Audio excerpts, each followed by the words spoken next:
And so, friends, we have time now with each of our presenters to open the floor, open the microphones. If you have a question or a follow-up comment, Chris is available here with us. And we've got about 10 minutes or so in which we can have some interaction about this topic that Chris has just presented. Hi, Chris. Can you speak to your thoughts, opinions about the place of rhetorical questions in our research, in our publication, in our dissemination? Oh.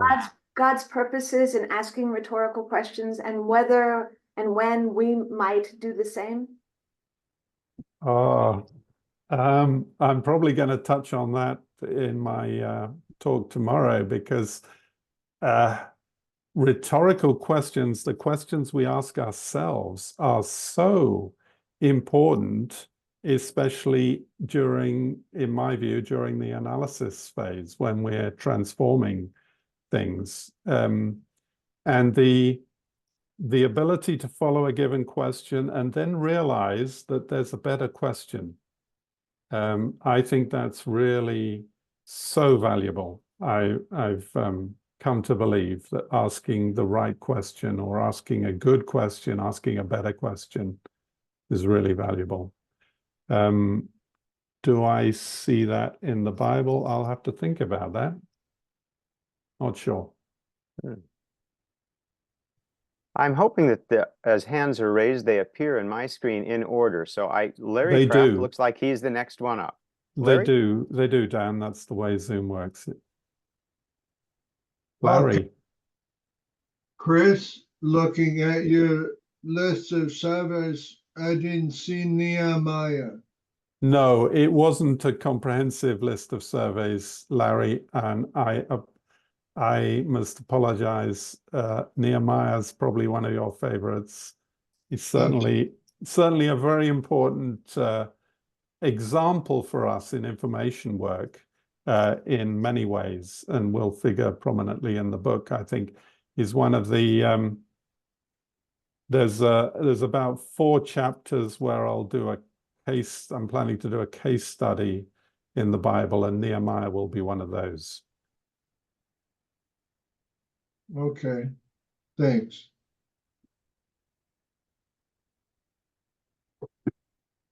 Danny Weiss.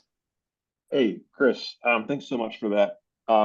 This probably tags onto your comment about asking a better question, but one thing that we've done within our organization is kind of qualify our data gathering as first definition, and then gather, and then interpret. We've struggled so much with defining the problem correctly and getting the right metrics. I was wondering, off the top of your head, could you think of any ways that the Bible speaks to definition in terms of data collection? Well, I touched on definition before. The last year's talk. When you start in Genesis, the first few verses of Genesis, it's amazing how much is packed into that. And God defines various things. Off the top of my head, he defines day and night, and evening and morning and stuff. And I've commented that he had to define things in order to begin counting, which he does. And he counts the first day, a second day. Definition is certainly extremely important. I don't see a lot of attention paid to that in the Bible, but again, I'm going to have to make some notes here. That's another thing I'm going to have to ask that question of my Bible reading.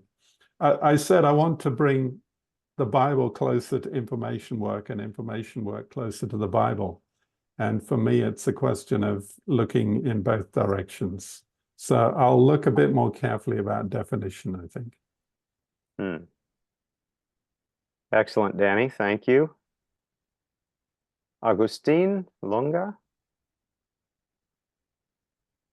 Yeah, thank you, Chris, for sharing, these great insights with us. you drew my attention when you were presenting a sort of difference between the 12 spices mentioned in Deuteronomy and those in Numbers.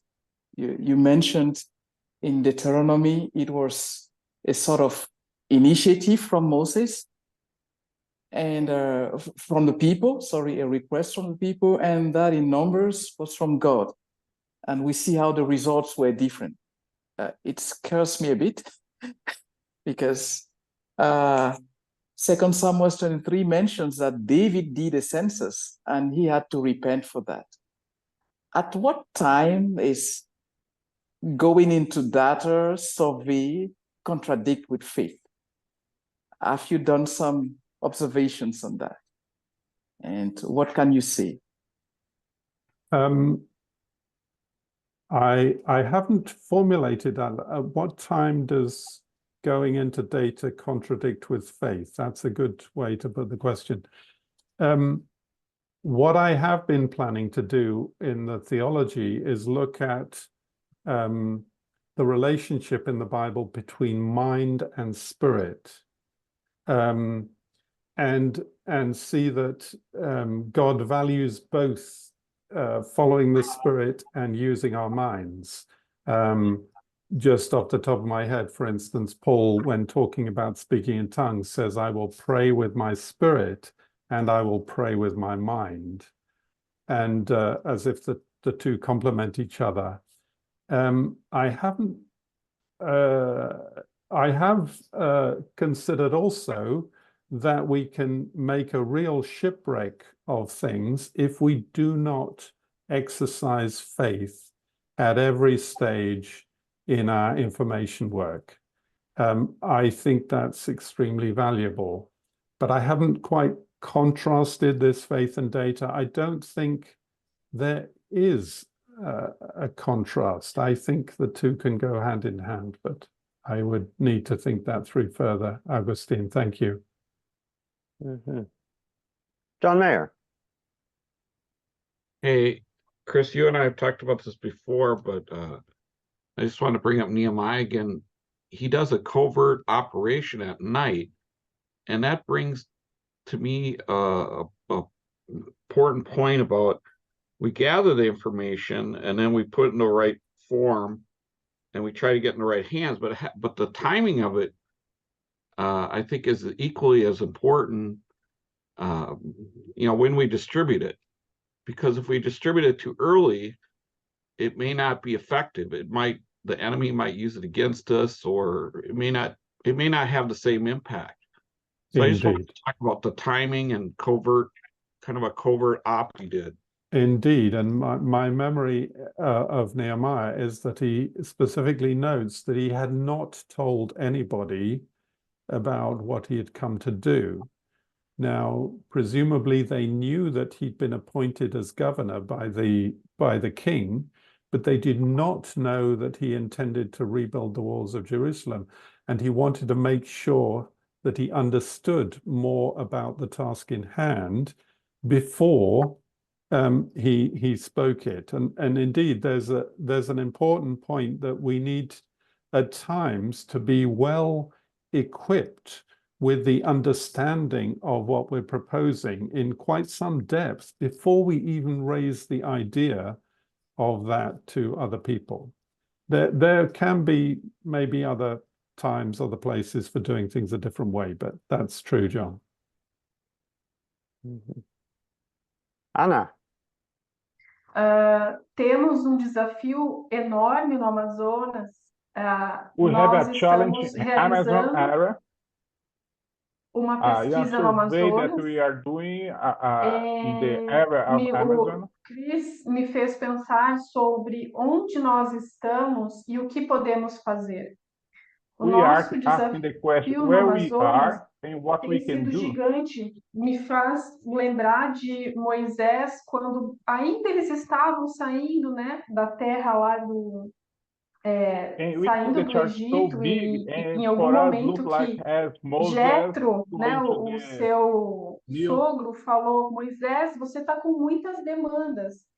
Então, aqui no Amazonas, a nossa maior dificuldade tem sido, no Brasil, né, principalmente no Amazonas, são levantar pessoas que nos ajudem nas pesquisas. Porque as pessoas acham muito interessante. And seeing how Moses tried to go to the new land, we have this kind of challenge in Brazil or in the Amazon area, try to answer where we are, how big are the challenge. And we see the need for people that coming from the church to help us in this kind of the challenge. Okay. Ana? Sim, e foi um fato interessante, e eu vou estudar mais Josué pelo fato da pesquisa dele não estar completa após 40 anos. What came in my mind is how Joshua, after 40 years, the research was not in the end. And she wants to study more about this because she's feeling in this way right now. Okay? Porque nós estamos no Amazonas pesquisando onde estão as comunidades ribeirinhas que ainda não receberam o Evangelho. E a nossa meta é para 2025. We are looking at all the big rivers in Amazon and try to mapping all the riverside people, small villages that are in the river. We have a challenge to finish in 2025. Excellent. É possível que a gente não consiga encerrar isso. We feel like we will not be able to finish, but we wanted to keep and look for Joshua how to fit it. Joshua is a good example of the need to finish, where something's been well started, but there is a need to finish and complete a job. So I would encourage you to look further at Joshua. Thank you, Ana. Larry, one last question before we move on. Thank you. Obrigado, Ana. Excelente.